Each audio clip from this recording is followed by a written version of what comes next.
Bonjour, je suis heureuse de vous retrouver aujourd'hui dans le cadre de l'opération Souffle de vie de Noël. Je voudrais partager avec vous la parabole du grain de sénévé qui se trouve dans Matthieu 13, du verset 31 au verset 32. Jésus leur proposa une autre parabole et il dit : Le royaume des cieux est semblable à un grain de sénévé qu'un homme a pris et a semé dans son champ. C'est la plus petite de toutes les semences, mais quand il a poussé, il est plus grand que les légumes et devient un arbre, de sorte que les oiseaux du ciel viennent habiter dans ses branches. Ce grain de sénévé, c'est vous, c'est moi, c'est nous. Dieu nous a semés dans le monde. Dieu nous a semés dans ce monde pour que nous puissions être des témoins de son royaume, pour être des ambassadeurs de son royaume. Vous pensez être insignifiant? Sachez que ce grain de sénévé, à maturité, mesure 1 à 2 mm d'épaisseur. Mais quand il est planté dans la bonne terre et bien arrosé, il peut donner un arbre d'environ 6 mètres.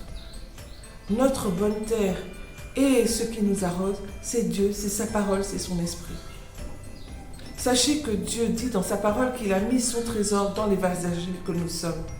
Et il dit aussi que celui qui est en nous est plus fort que celui qui est dans le monde. Oui, celui qui est en nous, c'est Dieu, c'est lui qui agit. Alors, si vous pensez être insignifiant, sachez que Dieu agit au travers de vous. Où que vous soyez, vous êtes femme de ménage, vous êtes maîtresse, vous êtes professeur, vous êtes dans les institutions de l'État, sachez que Dieu peut travailler au travers de vous.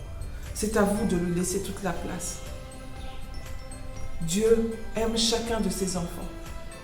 Et Dieu aime les pécheurs. Il dit qu'il aime les pécheurs, mais pas le péché. Il veut que nous fassions des nations ses disciples. Et donc, il a besoin de nous pour pouvoir parler au monde de lui. Alors, nous sommes à la fin de l'année et en général, c'est la période des bilans et des résolutions. Je vous propose une résolution pour le début de l'année prochaine. C'est de laisser agir Dieu au travers de vous. Le monde a besoin, plus aujourd'hui qu'hier, de personnes qui leur parlent, qui lui parlent du Seigneur.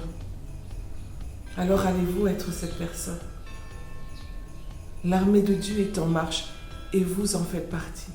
Que Dieu vous bénisse et que Dieu vous garde.